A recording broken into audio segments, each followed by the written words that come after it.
And we're on. Hey, brilliant. Nice to see you guys.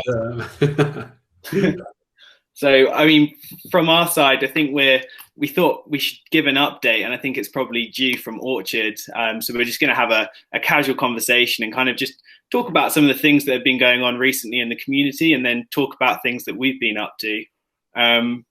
Just the other day, we had the Ask Me Anything, which was really, really productive. How did you guys find it was?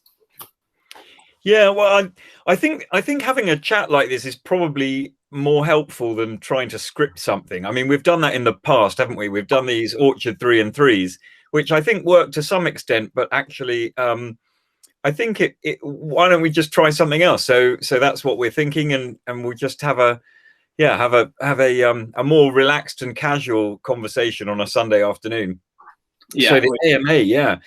Well, that was 3 hours that we're not going to get back, but actually it was, from my perspective, it was great to hear from members of the community and the EF from across the world, and it was quite revealing, I think, about some of the different approaches that people are or have taken. I think it was revealing about some of the inconsistent thoughts within the EF itself, and certainly, they were slightly divergent between the 3 core members of the EF. And I think, from my perspective, it was lovely to see the communication, however, because as you pointed out before, Sash, comms is just important. You make a lot of mistakes if you're not communicating frequently and regularly, and I think we would benefit from doing more of those. Yeah, I think we had a chat with George, who wrote the book Cyber Republic, and actually with Wrong as well. And he was they both shared their views of how they view Cyber Republic and what the word actually means to them. And for George, it was Cybernetics Republic. And cybernetics at its core is all about the importance of communication. And he's talking about how Elastos as a whole, we need to now really focus on getting our word out far and wide and getting the message out. And actually, when you look at the communication, I'd say there's been a breakdown over the last couple of years. It's kind of slowly been fizzling out, where the foundation hasn't really been communicating with the community as much. And what that leads to, in my opinion, is then the community to start coming up with these theories and speculate on what's going on, and then that can start to turn a bit dangerous, and you start to then get all these wild accusations and thoughts flying out there, and it becomes chaotic. And yeah, totally, the centralized world in itself is pretty chaotic, and you find something comes out of this chaos, which is brilliant. But certainly having this conversation and the Ask Me Anything, it was really insightful to hear from the foundation. It was great to hear from the council, and actually it was amazing the response that came after it from the community of just, it all, so much now makes sense. We can see it for what it is. They talked about how much money was left with the foundation and dissolving to the actual development goals. And whilst it's not exactly everything you want to hear, I think a lot of the time, even if it's bad news and it's things you don't want to hear, I'd rather know about it than just have silence. Yeah, I think you're right. I mean, it's a bit like waiting in an airport and knowing that your plane is cancelled or delayed, but not knowing why or for how long. Being in an information vacuum is a nightmare. And actually, I think we probably forgot how privileged we have been because of the contacts that we've made and that we've got throughout the council and the community, and the level of knowledge that we've been able to gain has not necessarily been passed all the time onto everybody. We're busy trying to do our own thing as well, and I think it was a good reminder, sort of a humbling reminder, that actually, if you're sitting on knowledge, it's better to share it and get it out there, which is one of the reasons we wanted to record this chat. So I've got a question for the both of you, because like many other community members, I didn't join the AMA, unfortunately, but I'm really curious and also to hear from you what your 2 takeaways are. So the 2 positive ones and the 2 takeaways that, the 2 topics that we need to work on besides the communication part. Okay, jumping in quick, 2 questions. I'm very curious. 2 positives is the foundation have a lot more money than we think they do. And the figure is pretty staggering, to be honest, and there's plenty more development and there's plenty more ahead as far as what we can achieve. There's no concern, because originally August was going to be the time in which the foundation dissolves and the money's run dry and the job is complete. But actually, the benefits of being in a deflationary currency, which gets more powerful over time, having some Bitcoin from the ICO that's been put to the side, it's pretty amazing, really, to think that we've got lots of it. And I think it will continue to grow. So the funding for the Elastos vision and the smart web is going to go strong, and it will continue to push forward. Massive bonus. Second would be the foundation have said that they are going to help support ecological growth in the ecosystem. And that was a new thing. None of us had been told that before. It was always very much, we're leaving it to the Cyber Republic. But in this conversation, that was something which they mentioned. So really, really positive. Negatives, I'd say negatives was, it was negative in that it shed light in the difference of opinions between the foundation leaders. So it was very clear that Yupeng, Bentley, Feng and Rong, they all share different opinions, and ultimately they hold the keys to the Bitcoin. So that's quite important that they have to be aligned. And I don't think there would be any issues on that side, but it certainly showed that where Feng really wants to give the Bitcoin to the Cyber Republic, for instance, Yupeng is saying, well, that's technically not possible because the infrastructure of the Cyber Republic was built for ELA. And there's this kind of push and pull of, the dilemma being today is that, okay, there's money left in the war chest to build and develop Elastos, but who should own it? Should it be the community or should it be the foundation? And in the foundation holding it, ultimately they can't then dissolve, which means you're not going to get true decentralization for some period of time. But then in the community holding it, then you're going to have the issue of, well, did the community abuse it in some way? And it's not to say us as who we know it as, but you could have new participants joining because they know that there's a load of money that can basically be kind of used in a way that might not be as productive in the foundation's hands. So I can't really think of another negative apart from that, but that was the big kind of, it's a negative, but it's also a positive with it. But it's certainly how we go forward with it. It's an important topic to discuss. Yeah, it's really good to hear that, Sash, because 3 years ago I expected to have pretty much nothing left by now, and it turns out that we'll have plenty to survive for a couple of more winters, or at least one big more bear market. So that's pretty good. Yeah. And hopefully we can allocate it, or the money can be allocated in a way that we can grow together as one big Elastos. And let's hope we can get that done. So, How about you, Chris? Okay, two positives. I think one is the willingness of the foundation, the community members, and the council to come together in a live chat. Actually, was great. Bearing in mind that some people were up super early. It was I think 6 in the morning in the States, the afternoon in Europe and Africa, and then in Asia it was late in the evening, and people were on that call for 3 hours, and being very honest and open. So there was a great deal of transparency and a collaborative feeling. So I mean, I was really pleased that it was recognized by the key members that we needed to get out and they needed to talk to us, and we wanted to hold them accountable for some of the actions, and just understand a little bit more about what's going on. And I think for me also, it was great to see Rong's passion again, and it flares up. It's really interesting, actually, how there are certain things that obviously cause a reaction to him, and when he starts to get passionate, actually, I think that brings an energy into the whole community, because he does have an extraordinary vision, and he understands this. I genuinely think that he is a genius, and certainly in the operating space. And I think that was recognized by the people on the call, and yet actually everybody in the foundation, in the EF, has really good attributes that are valuable. So despite the differences, I think that can be quite healthy. And that probably leads on to the two negatives, really, which are really to do with my view of strategy and the fact that I'm still uncertain about what the Elastos strategy is. Some will say there isn't one, and that's, you know, that is a strategy in itself, actually. But some would say it's not going to be codified in the way that you might expect a big organization with a CEO to have a strategy. But my view is that, you know, a really simple explanation of strategy is just that you've got ends that you want to achieve, and then there are ways of doing it, the methods, and then you have the resources or the means. So ends, ways, and means. Now, we found out that there were lots of means left. There's resources in the pot, and they are both the talent of the community and Bitcoin. There are various ways to do it. And, you know, on the technical side, I think we're advancing in a really good way.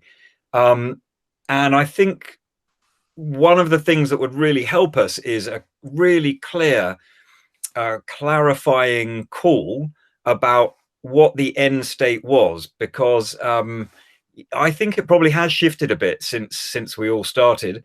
But the idea of the new web, to me, and I know that that's what brought us together, this idea of being decentralized and being able to own your own data, that you will regain control of the data that you're creating, and we can counter some of that surveillance capitalism that's going on. And, you know, all of those really good features, they're still there, but I think it would be really helpful to clarify over a time frame what the EF wanted to achieve, and in what ways, with what resources, because at the moment that's almost impossible to determine.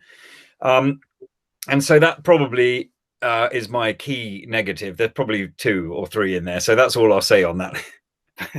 Awesome. Well, thank you so much. It clarifies a lot. What did you? Oh, Joachim, you weren't there, but you picked up some of the chat though from you were following that through, I think, weren't you? Yeah, a little bit superficially, to be honest. But on one hand, I saw quite a lot of positive sentiment in the community. At the same time, yeah, there are a couple of problems that really need to be tackled, and I think that people like Embucho or Greco were quite clear in how they voiced it. So they did it a lot better than I can, to be honest. Yeah, well, I mean, we could pick up on the fact that he published that the very short description of what he sees as the main issues at the moment with the community. And that's really good. And that's, you know, I commend that to everybody to have a look at. And I've got he sent me a digital copy of it so I can have a play with it, because I think I want to take that and add some ideas in there as well. The key one, I guess, which is caused the main argument, and maybe that's the second negative, it caused the main argument during the conversation was, you know, where does all that Bitcoin go that the EF are currently sitting on? I mean, I think there's a whole load of paradoxes in Elastos and in the way that Elastos works. And there's one about centralized control versus decentralized control. You know, you can't claim to be an advocate of decentralization if then you hodl a whole load of Bitcoin between 3 or 4 people and effectively hide the strategy. And I don't think it's deliberate. I don't think there's any deliberate policy to hide it. I just don't think it exists in the way that we would expect it to. And if it does, it would be really helpful to see it, because that would then give everyone in the community an opportunity to support it and to do it in a timely way. I mean, I just get the feeling sometimes with Elastos, and it frustrates me because I love this project so much, but I just get the feeling that we've got 1 million people or 1,000 people all going 1 millimeter, but in different directions. And wouldn't it be amazing if you could get those 1,000 people to go 1 centimeter or 1 millimeter in the same direction? Because, you know, we'd advance instead of kind of just slowly creeping out. And I just get the sense that we need to provide that direction. And in fact, if I may add, also, I would think that rather than just building, you can't just run a business by building the tech. And ultimately, this is going to be a business. You know, there are, although a sort of charitable disposition, which it has at the moment, you know, you still need to be accountable. You still need to understand the funds. You still need to use those appropriately. But also, with a strategy, you need to work out why you're spending it, in order to do what, in order to satisfy all your stakeholder expectations. And those are internal and external. and I just think that there's bits missing about the audiences that we should be talking to and how we should be creating partnerships and building that business network that is so obviously needed in the current space. Anyway, that's me. No, it's so true. I think a lot of the community, including myself, have looked to the foundation for quite some time, thinking that it's this organization similar to how we view other projects, which have marketing teams, and they have this kind of top-down structure where you're paying for not just the development but for the whole picture. And the reality is that that's just not the case. We've got the foundation now is actually around 5 individuals, and then you've got all these different core teams that are spread out across the world that are focused on different elements of the smart web, and they in fact come to the foundation to say, this is what we need to build this month or these next couple months, and this is the budget we need. And the foundation, holding the multi-sig keys, ultimately sign that off. But it's not the foundation as much directing as much as they're managing the money, is from what I'm seeing. And I think it's caused that lack of understanding has caused a lot of upset in the community, because you just look at other projects and see, they're paying for all this marketing, they've got market makers and doing all the crypto tricks which have got them to a top 100 market cap, or have got them to be exposed to the greater world. And then you look at us and say, well, we've got this incredible technology, amazing architect, we've got horizontally scalable side chains with over 50% of Bitcoin's hash power in a main chain, and it's just it's so frustrating to say, why doesn't the world know about this? So I think we're certainly that element of communication, if we can creep it back in, which we spoke about, saying we're going to try and do this once a month, it will be so beneficial for us to learn and just to be all on the same page. And I'm not sure how we're going to move forward on the Bitcoin topic, but I would like to see the Cyber Republic have a little bit of Bitcoin. It doesn't have to be much, but enough that we can, for now, fund ideas and ecological growth without the concern which we're seeing on some of the member side of selling ELA in the market. I agree. That's the big obstacle to passing a lot of these proposals, is that people, quite rightly, I mean, I understand the pressure, are worried about the fact that those who are going to sign up to the proposal and then can implement it are going to just sell that ELA. So we've all been thinking about different ways of being able to have ELA and leverage off it without selling it. And actually, if we just had some of the Bitcoin, I think the community and a clear understanding of the vision and the timeline and really good communications with the teams, so that everything that was being done was mutually supporting. I think, it's just a unity of purpose, and then mutually supporting activity. But it would be great. Stash, what would you go for if you said, if I said, okay, so how much would you think the community should have? I think just give 10% to the Cyber Republic Council.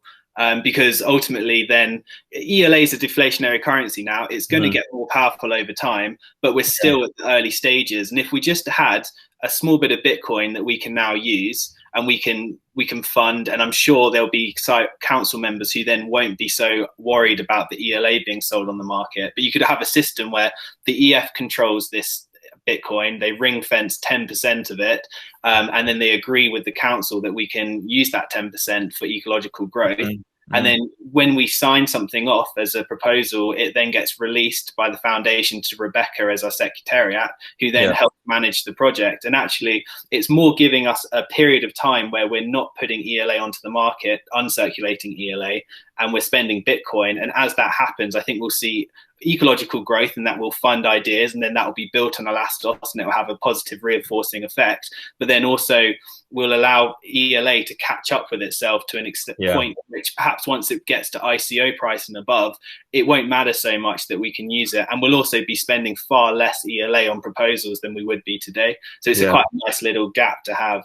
I think that's a really good solution. I mean, I think I would probably go for a 30% ask, I think.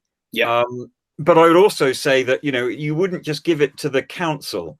I think one of the ways potentially to do it is to set up an internationally focused charity that is governed by the Charity Commission, for example, and reports in a very open way, has has all the key components of a formal charity, and actually then a little bit like the Web3 Foundation, I guess, or some of the other organizations that are out there, but then you could use that charity to leverage some of that those resources and raise money in just other ways from philanthropists who are keen about the Web3 or Web4 idea and want to support it.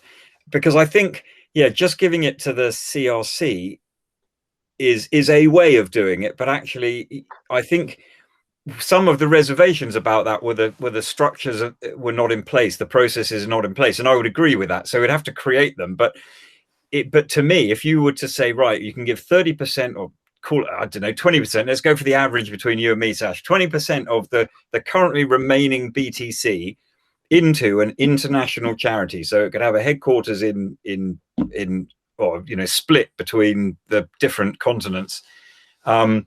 But actually, at that point, you have it properly governed, and then you can leverage those resources to also be able to teach people about the new Web4, bring on the education about Elastos. There's so much that you could do in there. But anyway, we'll see. I think it's good. I think it's a great topic, and we're headed in the right direction. Whether or not it's can be accepted on the foundation side, we'll see. But the biggest question mark in my side is the transition of power we're going to see in the coming years. And if the foundation are holding a deflationary currency, which is going to get more and more powerful, so the Bitcoin today might be worth a lot, but I guarantee in half a year's time it will be worth twice as much. Yeah, exactly. And it continues to get more powerful. Are they going to let go of that power, or are they going to hold on to it? And that's ultimately the question of true decentralization. And we'll see this kind of narrative, I think, start to pick up as time goes on. But it's certainly it's an important one to have in the open as a discussion. It's a really good point, actually. I mean, the transition itself needs to have a plan. And again, this is one of those paradoxes. We're trying to create a decentralized organization, but to do it really well, you need to have a centralized plan. I mean, people can disagree with it, but actually something has to be written down with some timelines that need to be stuck to, and then the transition can be a really smooth one, because no one wants to fall off a cliff edge, and that comes in terms of the jobs and everything else that go with it. Yeah. So should we talk a little bit about what we've been doing as Orchard as well? Because we are already well, we do. Yeah, why not? It's dangerous.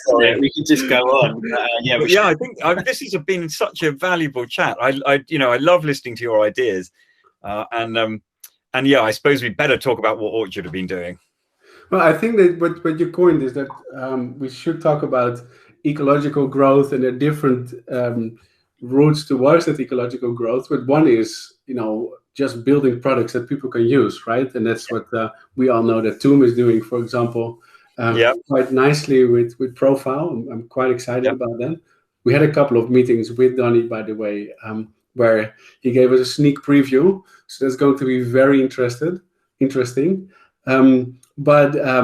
Without mentioning our strategic or potential partners, which ones of the topics shall we share first with the community?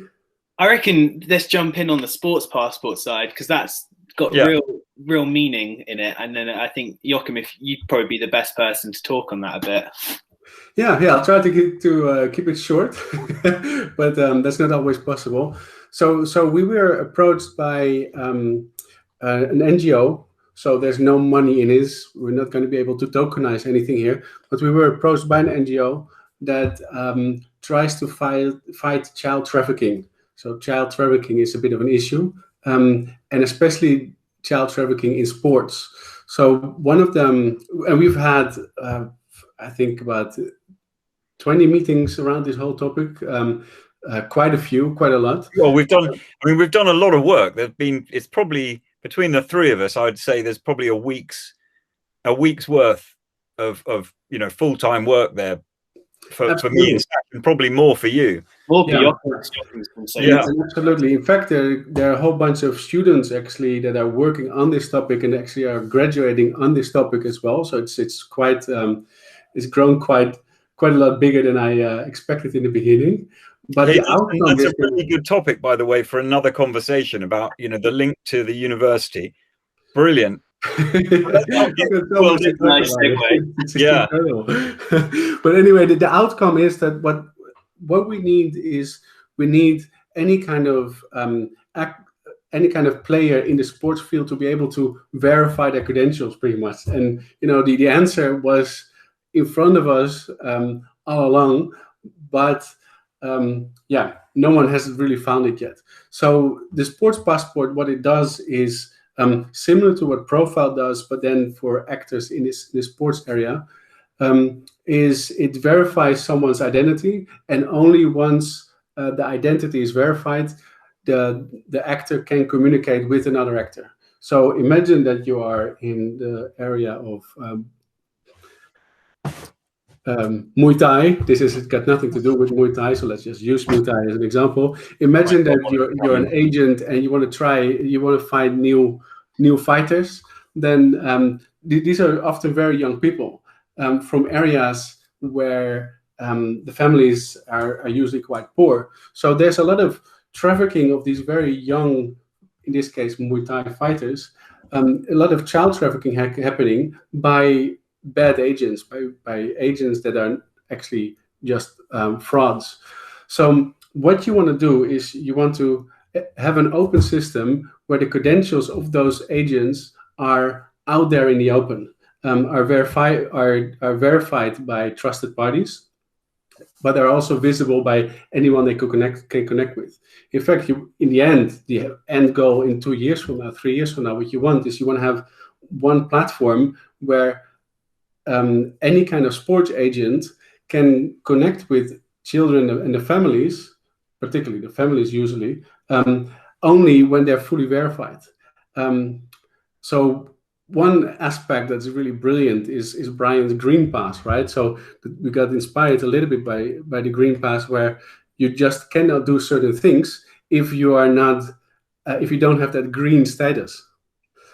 So how does that work? Well, in any kind of sports, you've got governing bodies, and in any country, you have specific instances, institutions where you need to be verified, that verify people. For example, I worked in Australia, and I also worked with kids there, and what you need to have is a working with children check. If you don't have a working with children check, you cannot work with kids. So in this case, in this digital passport, if you don't have this working with children check, you cannot enter the platform. So Sas, feel free to jump in if it's not completely clear. But the starting point is using digital identities a la Profile eventually, in a way where the credentials of all the actors in the platform are verified, and only when they're verified, they can communicate with each other. And that makes it a lot more difficult to fraud the system.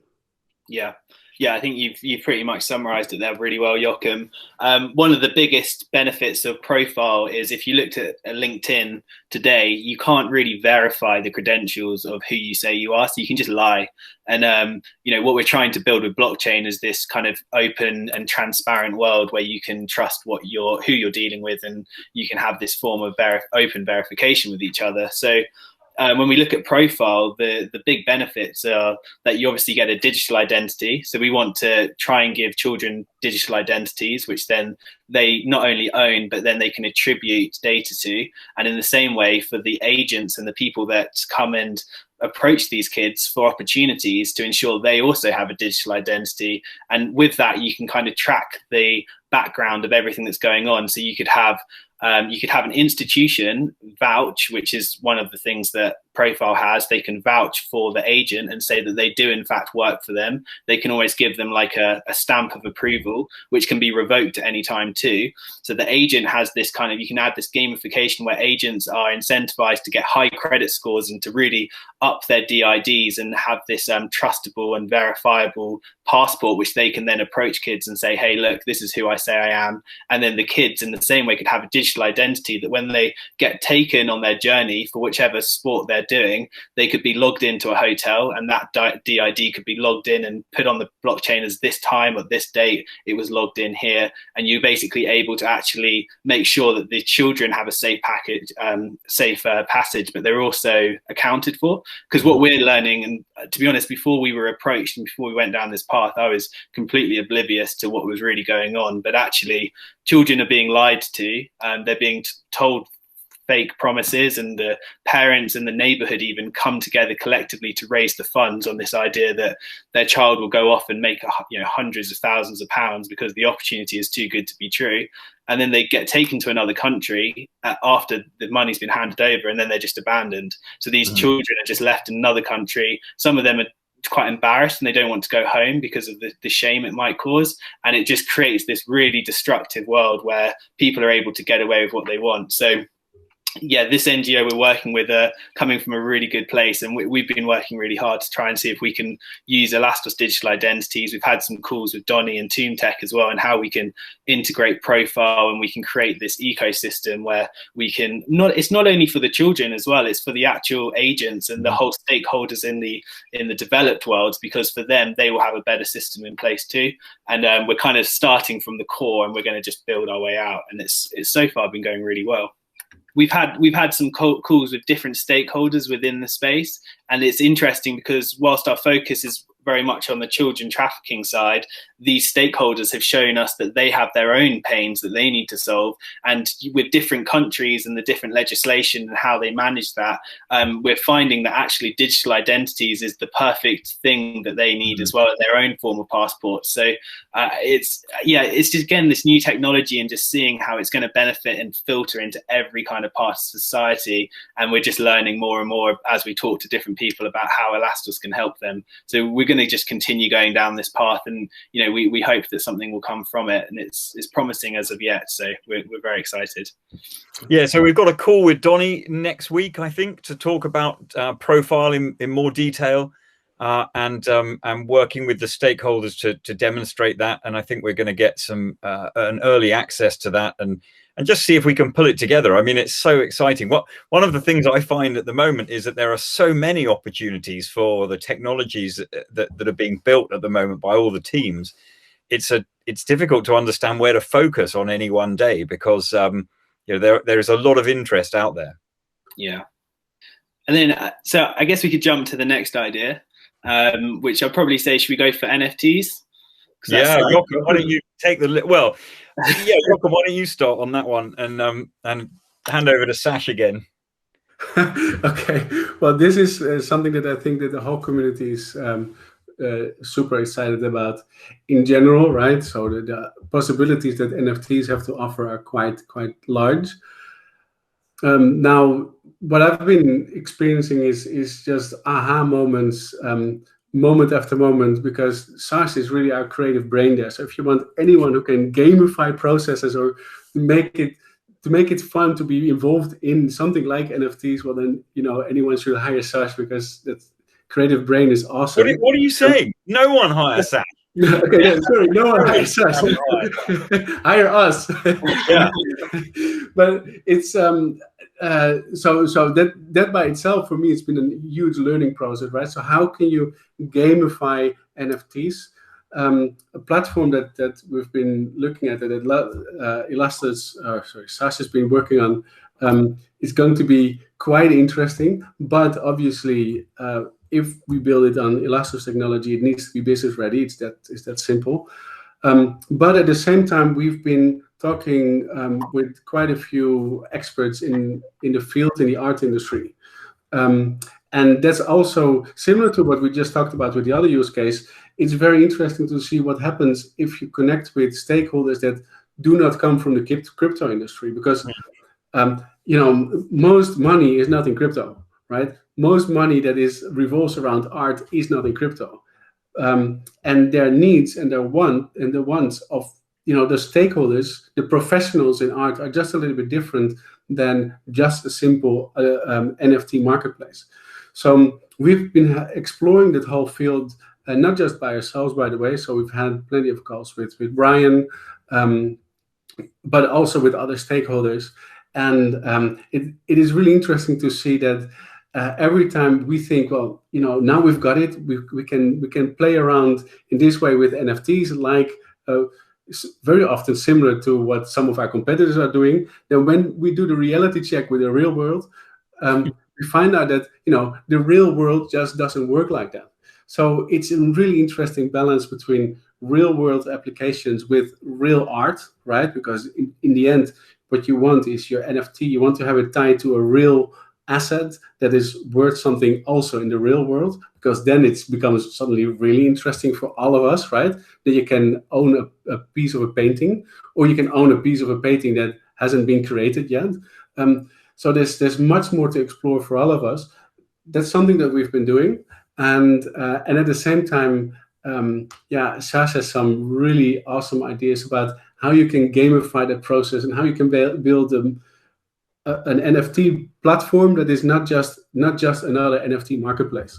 So maybe that's where I should hand it over to you. Before Sash launches into that, I think it's worth just pointing out how close we were to actually starting to build this, and the disappointment that we found when Brian's proposal didn't go through, because some of those conversations we were having with Brian were ultimately would have led to us being able to use what they were building and create a much greater network effect of resources. In hindsight, maybe we should have added something into his proposal or been more vocal with the community and the other council members about our requirements and needs. But at the time we didn't want to go into that. Well, it's a tricky one. I mean, from the perspective of that, I don't think it would have made a difference. I think the council has a split decision on taking risk with ELA and funding applications to be built, and those that are willing to take that risk. And I think regardless, there's a clear divide, and that takes back to earlier conversation about potentially using Bitcoin to just remedy that. But it was sad. I mean, we have two applications we want to build.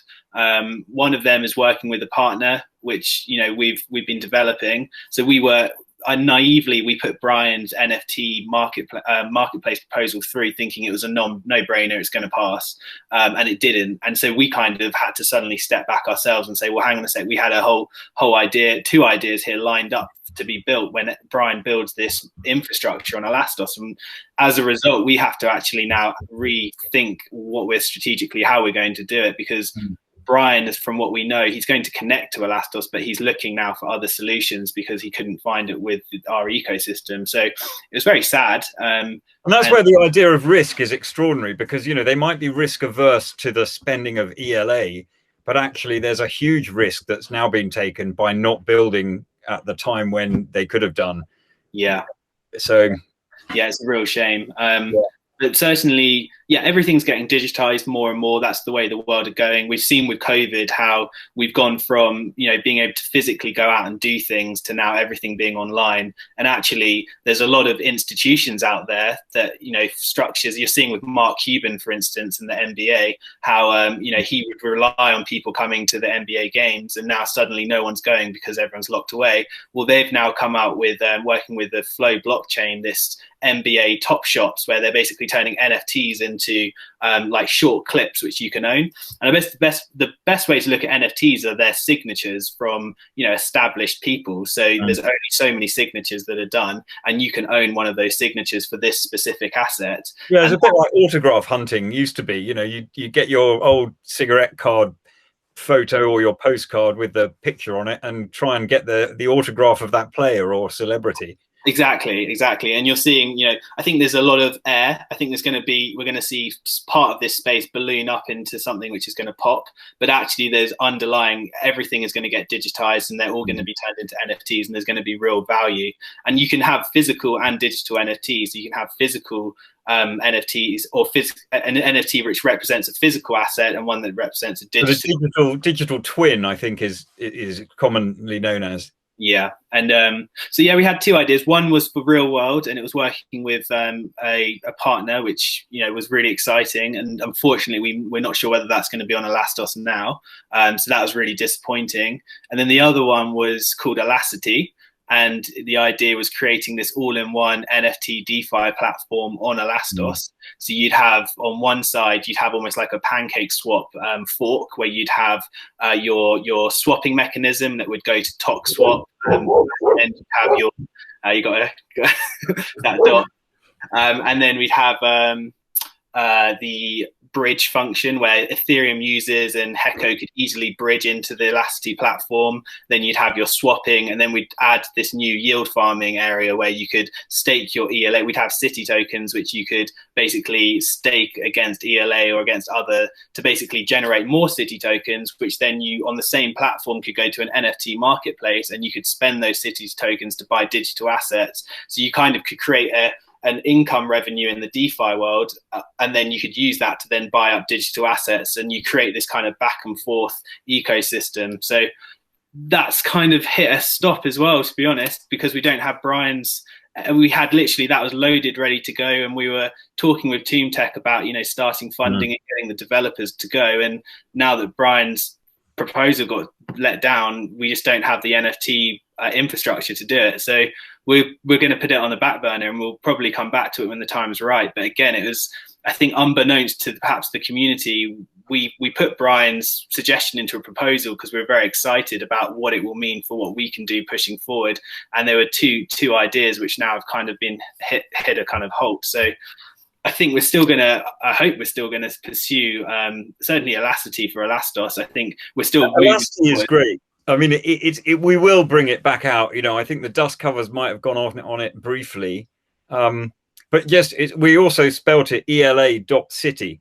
And so, yeah, it was the home of our marketplace. So we'll see. Yeah, I mean, ideally, the marketplace would start, and this is real crypto indulgence for us. You've got yield farming and DeFi, so it's not necessarily as real world as our other application, which was working with a partner. But for the marketplace section, we could start off very simple with artwork, so like things like in mind with Vegas Mike's artwork, and then crypto names as well, and these assets you can buy. But then in the same way that Amazon started with books and they added new things, we could add in podcasts like we could do now, and then we could monetize and turn it into NFTs, or we could have ebooks, and then we can move to film and music and just start building out the NFT marketplace. And the idea was to do the DeFi section first and then have that building effect going on in the marketplace side working with Brian. But the proposal didn't get passed. We're hit a bit of a stumbling block, but I think we'll revisit it when we get the time. Yeah.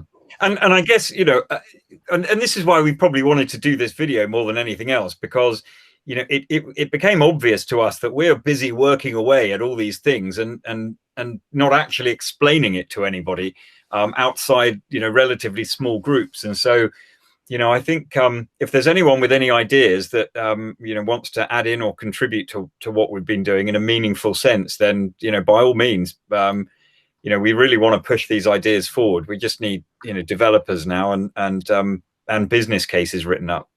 Yeah. And it's so interesting, like for anyone who is still with us and listening to this little podcast, like, that when Sash is going to talk about this particular topic and he releases his inner creativity, then I just sit back and listen, and very often I just take notes because it's very cool. No, cheers. It's but it is what it is on that one, but we will return. It's not over. It's just a case of we just need to have the infrastructure there. And to be honest, if the foundation have talked about funding this side, maybe that's something which we can have. Well, you raise a really good point, because it was the first time I'd ever heard that you could actually go into the EF and put your proposal forward directly to the infrastructure team. And so that could be another route that we go down. I think that's definitely worth more investigation. Yeah, absolutely. But, coming back to that point you raised right at the start about, getting, potentially if you could have some of the BTC, you could, the organization itself could fund some of these ideas that it really believed in. Yeah, absolutely. Yeah, I think Brian, sorry, Joachim, I think Brian would get funded immediately if the council all knew it was being funded in Bitcoin. They'd say, yeah, 100%. Would have cost 1.5 Bitcoin. I mean, come on. Yeah, it's crazy. Yeah. So then there's another yeah, very exciting project that particularly you, Chris, you've been really pulling that, but it's a creation that we've done together. But what is really exciting about that other project is that we've managed to attract quite a few really high-level team members and advisors for this particular topic. Now, recently, Chris, you've been pulling that, so maybe you want to kick it off. But this is one of those projects that I think is going to be absolutely awesome. Whether built fully on Elastos or partly, doesn't really matter. But this is going to be a really interesting one. Yeah, this. So, am I allowed to say the name of it at the moment? Yeah, go for it. Right, okay. So we're calling it Human Consensus as a Service, so HCaaS. And if I can give you a little bit of background, it was following a conversation that we'd had with Rong Chen, and Sasha sort of piped up the next day and went, look, I was thinking about what Rong was saying, and I think I've come up with a missing piece of a puzzle here. And you know, Joachim and I sat back and listened, as we often do, and learnt a few things, and then basically came up with this idea of human consensus as a service. So it's really started out life, and Sasha, you can explain the detail in a moment, but started out life as basically a dispute resolution mechanism. So the more and more you have in a world of smart contracts where there is no third party, the more that there would be a requirement for some form of resolution mechanism that might have to be created. We also thought of the council that is currently created within Elastos, and the fact that you can convene a council digitally to vote on any idea or to provide opinion or reference or knowledge into a pool. And we thought that you could expand that globally so that everybody with a profile, so linking back into this kind of TOOM ecosystem as well, could be a contributing member or a knowledge creator within this HCaaS environment. So you'd have knowledge seekers on one side, people who wanted a resolution or wanted to find some opinion or some research, some information about a particular topic. And on the other side, you'll have any individual with time or intellect and experience in something can contribute their knowledge into a council to resolve that particular problem. So an example might be a young doctor in a ward at 3 o'clock in the morning. They have a couple of options to find out whether or not what they're thinking about the diagnosis of a patient is correct. You know, they can look in a book, they can look on Google, they can wake up their supervisor, they can phone a couple of friends and probably have to wake them up as well. But actually imagine that they could just go on to HCaaS as an app and they could type in some of the details, you know, obviously not giving everything away, but, you know, my patient has these conditions. And it might be that there are others in the world who are registered with an expertise in that particular area. They might get a buzz on their phone while they're having lunch in New Zealand, and the poor young doctor in the hospital in Europe somewhere in the middle of the night will be able to instantly engage with that audience and say, right, you know, here's the symptoms, here are the photos, this is what I've got, this is what I think, you know, give your opinion. And then the council can provide a resolution on that. So, you know, they might say, I want a council of 7 or a council of 12 people. All of those who are given, who have the right experience to receive that particular question would have it arrive on their phone, having signed up and given that expertise in their profile. And then that young doctor would be able to get an answer.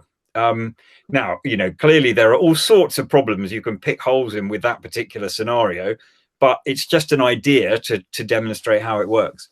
And I think my last point before I hand over is that, you know, so taken were we with this idea that we wrote up over December and January, beginning of January, a very large application for a grant with Innovate UK. So we've submitted that application in. We find out at the end of March whether or not it will go ahead. We've asked for about £500,000 to pull this idea together, and we've got two really senior advisors who, we're delighted to have on board. One is has an expertise in marketing, in the insurance industry, in artificial intelligence, and in citizen assemblies as well. So that's the other area where we think we could go with this in terms of local or national government. And the other is a former member of IBM and their blockchain community. So has recently left that job after a long time with the company, but brings with him an amazing set of contacts and connections, and a really healthy appetite to get involved in this project. So yeah, we've got two senior advisors. We've got a smaller team of other kind of Elastos fans involved with us, Anders and Gary, and then a few others that we've kind of taken close to our hearts to try to describe it and get some more information about how we might build it. But that's really, I think, now our decisive activity, because that will kind of, if we get the green light from UK Innovate at the end of this month, then that will really set us on an interesting path. But while that is going on, we still want to raise about the same amount of money. So one of the my key work at the moment is looking for routes either through philanthropists or VCs or angel investors who want to invest in Orchard and us and some of our ideas, so that we can actually start implementing them. Because we've got the ideas, we know how they operate, we've got the connections and the network. We just need to start building, and to do that we need to hire developers, and we need to create the proper market structure for what we're doing. So that's my role for the next bit. Anyway, Sash, you come in now and tell us a little bit more about HCaaS. Yeah, I mean, well, yeah, everything you said there, Chris, was spot on, and we do have a really good team surrounding this. It's awesome to see, and I think it's okay to mention. Actually, no, I won't. But yeah, they're good guys, and we're learning so much just from having conversations with them. But certainly, technology in itself is there to liberate the individual. It's to cut labor costs in every way possible. So if you're using new technologies, if it's not cutting the costs of how you do things, then it's not going to work out, and it's not efficient. And we're seeing with blockchain, it's automating all these systems of how we log and track things, and we're seeing all these other technologies coming in, AI, robotics, automation. All of these things are realities which are just getting more and more powerful, and they're going to take our jobs away as time goes on. But really at the heart of this all is we're going further and further into almost like a gig economy, where we are, as individuals, more and more liberated by the technology and tools we're able to use. So we don't depend so much on working in this corporate structure anymore, because if I can give value myself, I can use these new tools to do so. So looking at how blockchain and the idea of a world computer is kind of shaping up, we've kind of got, we've got all of this underlying smart contracts, the blockchain, trust systems. We've got oracles, and we've got these, like the carrier, these peer-to-peer networks. And I think the missing layer to this world computer still, and we're seeing it with DAOs, with decentralized autonomous organizations, but really it's the human element of human intellect and the ability to, as an individual, contribute to the governance and how this new world computer runs.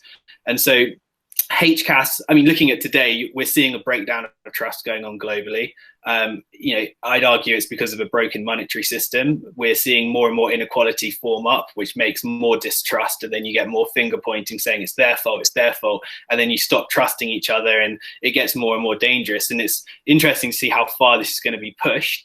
1.9 trillion has just been passed. Yeah. That's a whole load of more money debasement that's going to go down. And if you look at it, I mean, Bitcoin's, I think it obviously went to $1 trillion, but it's 900 billion now. And we're talking about over double that amount of Bitcoin's market cap being flooded into the system. And it's talked as if it's, just another trillion, but it's a lot. And so this trust is going to continue to break down, and we're going to see more and more finger pointing, and it's really dangerous. And actually, as individuals, though, we are going to become more and more liberated in the new tools, which is the Web3 and Web4, which is going to come more and more into play here. And so we want to give this opportunity where if everyone's going to have digital identities, they're going to be taking it on more and more, where corporate governance, a corporation, or me as an individual, or a government, they can actually have a fair exchange with individuals from anywhere in the world without the digital identity itself gives the ability for the individual to not give away personal information, but you can verify that they are who they say they are, and then you can have this meaningful conversation with them. So in the most ideal world, I would love, I could say I'm good at blockchain, I could say I can play guitar, or I live in this certain address, and I could verify that in the same way, like with Vouch, we spoke about how you can verify with a third party that you are who you say you are. You could get a stamp to say you've got this. And now a local council could essentially ask, they would want to run a poll, or they want to have this citizen participation where they interact with their community. They could run a campaign where they say, we want to put this question forward to 400 participants in this area, and then the AI that we can build in the system would match it to your verified vouch that you've done and as a DID, and then you can put a campaign out. And ideally, I want to create a system where you get a ping on your phone and you can say, this is going to take you 3 minutes or 5 minutes or a day, and you'll earn this much money for doing so. And you say yes to it. You join this group kind of pool where you work with others collectively to essentially, with using AI, it kind of takes you to this conclusion, which then that data is then given to the person who created the ticket in the first place, and then they can use that in a meaningful way. But every individual that actually participated, they would get personally sent a little bit of cryptocurrency or actual fiat currency, as we see digital currencies kind of coming into play with central banks. But certainly, I think there's got to be this trust that comes back into the system where you have meaningful conversations with each other. And George Zaka, I'm not sure if I can say his second name, Zaka Davis. It's really terribly done. But he wrote the book Cyber Republic. Yeah, and I highly recommend getting the book, because he talks about exactly this, citizen participation and trying to find meaningful conversation and the importance of it. And, he talks about how you can use AI in a meaningful way in this kind of setting. And what we're looking at is 4 categories, which is advice, feedback, dispute resolution, and grading. So for instance, feedback and advice is what Chris mentioned, where you want to get a second opinion or you want to ask something, and you can leverage the individuals out there that have all this data attached to them and their DIDs that show that they are the right person to answer that, and you have a fair exchange with them. Then there's dispute resolution. So a peer-to-peer Amazon in the future, you and I have I get something which I'm not happy with, and you're saying it's fine. Well, then there's the ability to create a council on demand with 12 individuals like the Cyber Republic, where if 2/3 agree with my appeal, then I will get refunded for it. And then finally, grading. And you see with fake news and the emergence of things which you can't trust, you could add this grading element. And we had a chat with George about this, and this is something actually the Atlantic Council are very keen on, because grading and fake news is the biggest topic of today, and especially with the rise of deep fakes and where it's actually going, it's quite scary. So how can we use human intellect to help decipher that?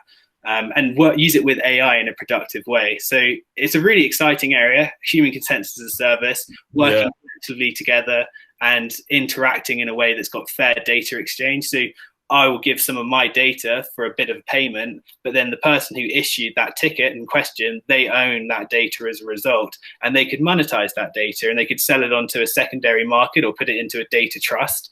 And then you could even have it that for every resale that happens of that data, you as the individual that gave it could still get a percentage of each resale. So you're creating this almost like streaming money system where ideally individuals can just leverage themselves and what they know to bring in an income. And I think when we see the rise of these new technologies like robotics and AI and automation, we need to have these systems in place which will progress humans forward.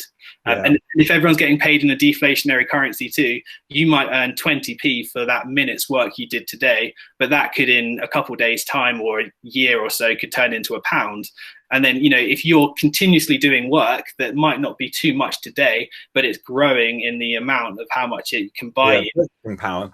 Yeah, it's amazing. So it's the hardest thing, I think, at the moment is thinking of how tomorrow is going to look, because tomorrow is actually flipping everything on its head. And I think we are going to live in a deflationary world where currencies get more powerful over time, housing gets cheaper and cheaper, and we can home the homeless. And it's the complete opposite of what we live in today. But I think we're spiking in this peak of this inflationary world, but eventually it's going to turn the other way. And it's Bitcoin and these new currencies like Elastos, where they're scarce and they increasingly have more value, and you go into the digits that are going to kind of prevail, I think, in the next chapter. Yeah. So, I mean, and that's another area where we could probably do a whole new talk. Yeah. Because we're all passionate about the future. You know, we're all optimists about it. Oh, actually, I suppose probably realists about it, but understand the power of the new technology that we're sitting on at the moment. And, you know, when it comes to Elastos, I always think sometimes that we're sitting on top of this gold mine that no one else knows about. And there's so many great nuggets of content and good people in here. So yeah, we want to try and get it out there. And while you were talking, I was reminded by something that George talked about actually when he was on the call with us, looking at citizen participation. He was basically saying that there are two problems that have always been a problem with democracy. One is time, and the other one is knowledge asymmetry. So, you know, there's always a lack of time, and that's true of any sort of work environment where you're trying to seek opinion from people, internal comms or external stakeholders. There's always a lack of time, and the knowledge asymmetry is a really important point, because when you do have a disproportionate ratio of knowledge between those who are experts and actually the community or the demos, the people in the environment who you need an opinion from, then actually you're never going to get a right answer. And, you know, Brexit is a kind of classic example of having a sort of binary choice, but a multifaceted problem. Yeah. And with any multifaceted problem, you're never going to solve it with a binary choice. But you need experts to come in and inform and give opinion to a much broader and diverse representation of the society or the group that you're trying to look at. So HCaaS is solving those two really key problems. Actually, it's going to make things quicker and more efficient, and so therefore saving time and money. And it is also going to allow this solution to knowledge asymmetry, which currently exists. And I would argue, as with or contend with Sasha's last point, is that it also supports the future of work. So we know life is going to be really different in a few years, not long. And so this provides another way for anybody anywhere in the world to be able to work just using their mind and the connection to the internet that they've got. It's really exciting. I agree with that, and some of the things that Sash coined there, compounding of your own data, putting your data in your data trust, it's almost a DeFi for data, right? And if you connect that to the idea of the future of work, the concept of HCaaS suddenly becomes really, really big. Yeah, there's layers that you can see kind of the NFT world in there as well. So you could, if every single piece of knowledge was unique, then actually that in itself could become a non-fungible token. But I think, leveraging your own reputation is something that will come. And you kind of look at the credit oracle that Feng has been talking about recently, and the fact that you build up your own credit score, and then you can use that to gain money from, or you capitalize on it, and you can use that as collateral.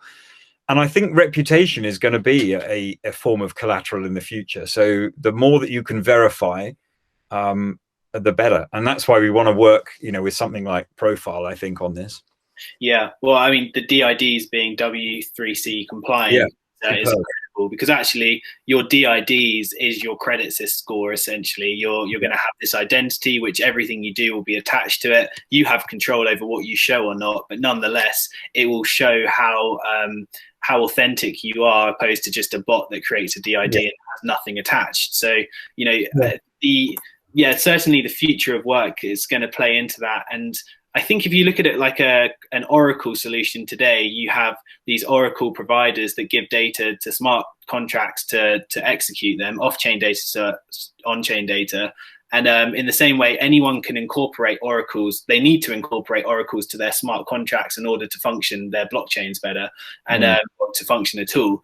And in the same way, HCaaS, I think it wants to be looked at like it's this generic network in which anyone can build a solution in which you can basically pull people together to come up with solutions, be it through governance or advice, feedback, or grading. But we're looking to do the first use case ourselves, working with our advisors, and see what's the most beneficial from probably a corporate aspect and how corporations can communicate with individuals out there, and hopefully find ways in which they can use it to have better social responsibility and to have a better dialogue, and in a way that potentially hopefully plays into climate change as well, because I know this is a huge topic, climate change, which is coming more and more into boardrooms, and it's becoming something that's being spoken about.